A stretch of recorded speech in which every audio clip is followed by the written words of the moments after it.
चंद्रपुर नगर के राजमहल में कुछ साल पहले ही बंदरों का एक बहुत बड़ा समूह आया था। बंदरों का समूह बगीचे में पेड़ों से गिरे फलों को खाता और राजमहल से रोज बचा हुआ भोजन जो उन्हें दिया जाता उसे खाकर अपनी जिंदगी गुजार रहा था। सरदार, तुमने तो हमारी जिंदगी ही बदल दी। अगर तुम्हारी बात मानकर हम इस राजमहल में ना आते तो आज बाकी बंदरों की तरह जंगल और नगरों की धूल खा रहे होते। कितनी मेहनत भरी जिंदगी होती है वहाँ। तुम सबने मुझ पर विश्वास किया और मुझे अपने समूह का सरदार बनाया है, तो मेरा फर्ज बनता है हमेशा तुम सबका भला सोचने और तुम सबकी देखभाल करने का। सरदार, तुम्हारे कहने पर ही हम सब चंद्रपुर आए और इस राजमहल में शरण ली। तुम्हारी बात मानकर हमने कभी पेड़ों पर लगे फलों को तोड़कर खाने की कोशिश नहीं की। जो कुछ भी पेड़ से गिरता हम वही खा लेते और उसका नतीजा ये है कि महल के सेवकों ने कभी हमें महल से भगाने की कोशिश नहीं की, बल्कि वो सब तो खुशी खुशी हमें महल का बचा हुआ स्वादिष्ट भोजन भी देते हैं। हाँ, जिसके कारण हम सब इतने हृष्ट पुष्ट हो गए हैं। सभी बंदर ठहाके लगाकर हंसने लगे। वनराज एक बूढ़ा लेकिन बहुत ही ज्यादा बुद्धिमान बंदर था और समय समय पर अपना परामर्श बंदरों के समूह को दिया करता था। वनराज की बुद्धिमानी की वजह से बंदरों का समूह आराम की जिंदगी बिता रहा था।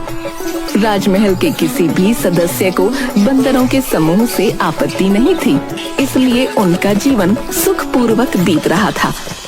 एक दिन राजमहल में महाराज अपने मंत्री से बोले, मंत्री जी, राजकुमार को भेड़ बहुत पसंद है। वो सारा दिन सिर्फ अपने इस भेड़ के आकार के बने खिलौने को हाथ में लिए रहते हैं।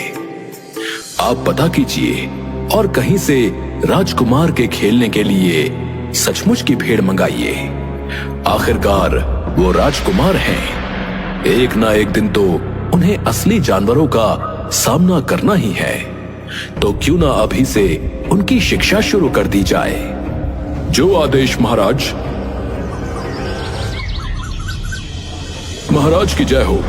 महाराज, आपके आदेश के अनुसार हमने दूसरे राज्य से राजकुमार के लिए 2 भेड़ें मंगवा ली हैं। ये तो आपने बड़ा ही उचित कार्य किया है मंत्री जी। भेड़ को हमारे समक्ष पेश किया जाए।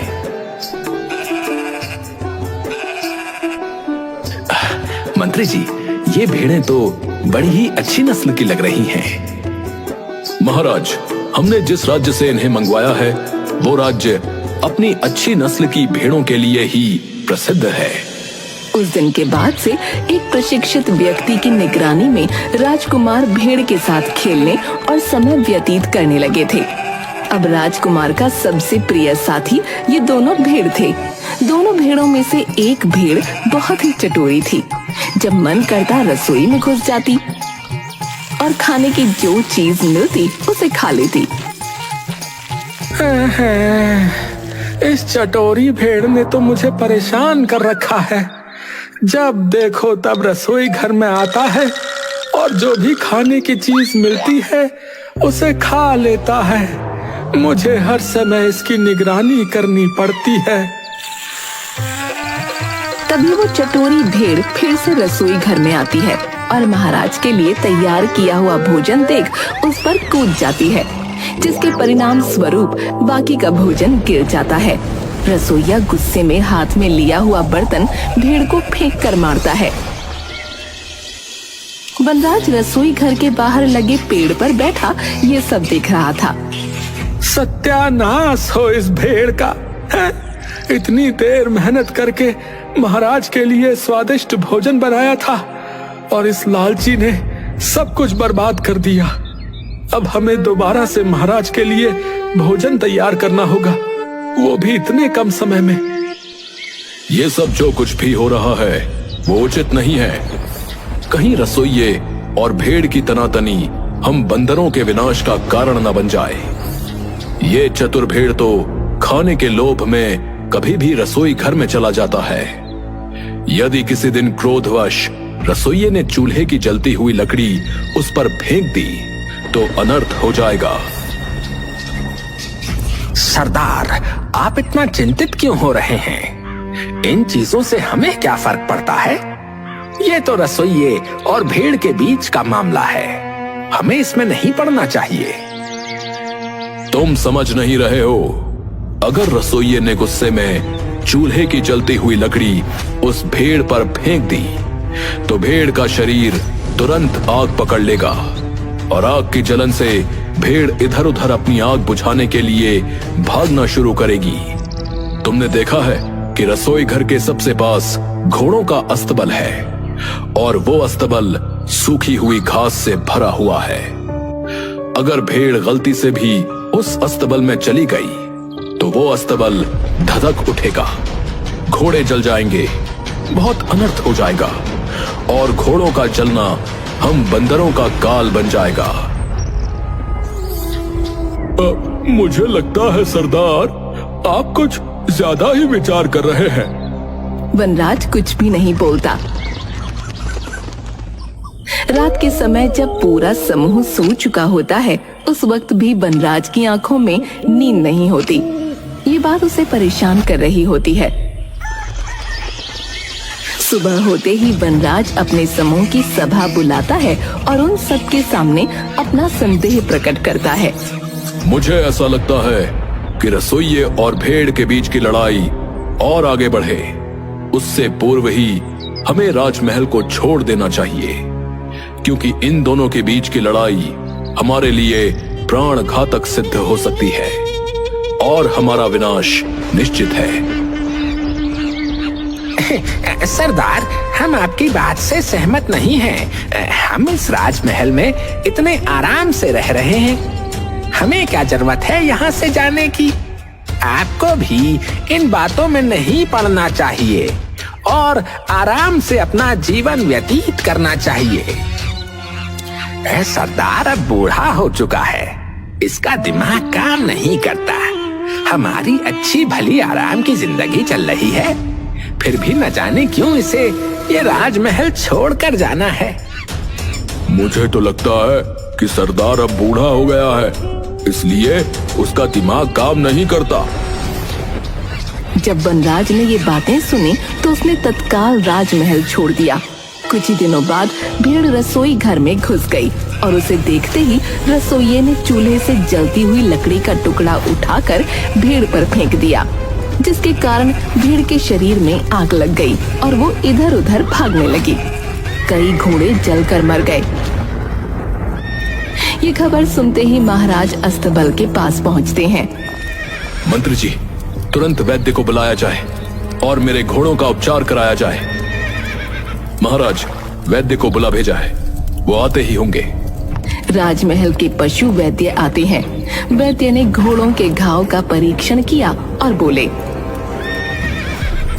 इन घोड़ों को शीघ्र ठीक करने का एक ही उपाय है महाराज, कि इन पर बंदरों की चर्बी लगा दी जाए, जिसके कारण घोड़ों का घाव अति शीघ्र ठीक हो जाएगा। मंत्री जी, हमारे राजमहल में जितने भी बंदर हैं और आसपास भी जितने बंदर मिले उन सबको पकड़ा जाए और उन सबको मारकर उनकी चर्बी घोड़े के उपचार के लिए उपयोग की जाए। हमें हमारे सारे घोड़े अति शीघ्र पहले की तरह स्वस्थ चाहिए। राजा का आदेश मिलते ही राजमहल के सारे बंदरों को पकड़कर मार दिया जाता है और उनकी चर्बी घोड़ों के उपचार के लिए प्रयोग की जाती है। बंदरों का पूरा समूह समाप्त हो जाता है। जल्द ही वनराज तक ये खबर पहुंच जाती है। मैं राजा को नहीं छोड़ूंगा और प्रतिशोध लेकर रहूंगा। उसने मेरे पूरे समूह को समाप्त कर दिया। मैं उस राजा के पूरे वंश का भी वैसे ही सर्वनाश कर दूंगा जैसे उसने मेरे वंश का किया है। एक दिन बंदर पानी की झील के पास बैठा हुआ राजा से प्रतिशोध लेने के बारे में सोच रहा था। तभी उसने कुछ देखा। इतने सारे पैरों के निशान झील की तरफ जाते तो हैं, परंतु इनमें से कोई भी निशान वापस आता हुआ नहीं दिख रहा है। अवश्य इस झील में कोई राक्षस या मगरमच्छ रहता है जो झील में जाने वाले हर मनुष्य और जानवर को खा लेता है। मुझे इस बारे में पता लगाना होगा। वनराज ने चतुराई दिखाते हुए कमल के तने से झील से पानी पी लिया। ये देखकर झील में रहने वाला राक्षस बाहर आ गया। वो बहुत ही विशाल और डरावना था। उसने कई तरह के आभूषण भी पहन रखे थे। राक्षस वनराज से, जो भी इस झील में आता है मैं उसे खा जाता हूँ, लेकिन तुम तो बहुत ही चतुर हो। मैं तुम्हारी चतुराई देखकर प्रसन्न हूँ। बोलो, तुम्हें क्या चाहिए? मैं सिर्फ इतना चाहूंगा कि आप मेरी मदद करें। किस तरह की मदद चाहिए तुम्हें? एक राजा ने मेरे पूरे वंश का नाश कर दिया है। मैं उससे प्रतिशोध लेना चाहता हूँ। आप मेरी सहायता करें। मुझे अपना कंठहार दे दें।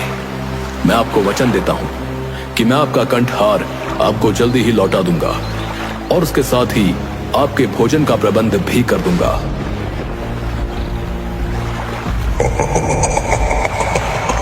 ये तो तुम मेरी मदद कर रहे हो, मेरे लिए भोजन का प्रबंध कर रहे हो। उचित है। राक्षस वनराज को अपना कंठहार दे देता है। वनराज कंठहार को पहनकर चंद्रपुर नगर में वापस पहुंच जाता है और एक पेड़ से दूसरे पेड़ पर झूलने लगता है। जो भी उसे देखता और वो कंठहार देखता दंग रह जाता। राजा के सैनिक राजा को प्रसन्न करने के लिए वनराज को पकड़कर राजा के समक्ष ले जाते हैं। तुम्हें ये कीमती कंठहार कहां से प्राप्त हुआ है जो तुमने अपने गले में पहना है? महाराज, ये कीमती कंठहार मुझे समृद्धि के देवता द्वारा प्रदान किया गया है। समृद्धि के देवता? वो तुम्हें कहां मिले? महाराज, वो जंगल के बीचों बीच स्थित एक झील में निवास करते हैं। जब सूर्य आधा उदय हुआ होता है उस समय जो व्यक्ति उस झील में डुबकी लगाता है तो उसे उस समृद्धि के देवता का आशीर्वाद और कंठहार प्राप्त हो जाता है। महाराज वनराज की बातों में आ जाते हैं और वो अपनी पत्नी और पूरे परिवार सहित उस झील में डुबकी लगाने को तैयार हो जाते हैं। महाराज, कल सुबह की मंगल बेला में आप सब उस झील के पास पधारिए और अपने पूरे परिवार और स्नेही जनों के साथ झील में डुबकी लगाकर समृद्धि के देवता का आशीर्वाद प्राप्त कीजिए। लोभ में अंधे हो चुके राजा ने तुरंत आदेश दिया। कल सुबह हम अपनी महारानी, पुत्र, परिवारजन, मंत्रियों और सेवकों सहित उस झील पर जाएंगे और वहां जब आधा सूर्योदय हुआ होगा उस समय झील में डुबकी लगाकर समृद्धि के देवता का आशीर्वाद प्राप्त करेंगे और साथ ही कंठहार भी। अगली सुबह वनराज महाराज, महारानी, राजकुमार और अन्य लोगों के साथ उस झील के किनारे पहुंच जाते हैं। महाराज, आप सबको अलग अलग स्थान से झील में उतरना होगा, क्योंकि अगर आप सब एक स्थान से ही झील में जाएंगे तो जो पीछे होगा उसकी बारी आते आते सूर्य पूरा उदय हो जाएगा और वो समृद्धि के देवता के आशीर्वाद और कंठहार से विमुक्त रह जाएगा। इसलिए उपयुक्त यही रहेगा कि आप सभी अलग अलग स्थान से एक साथ झील में प्रवेश करें और समृद्धि के देवता का आशीर्वाद और अद्भुत कंठहार प्राप्त करें।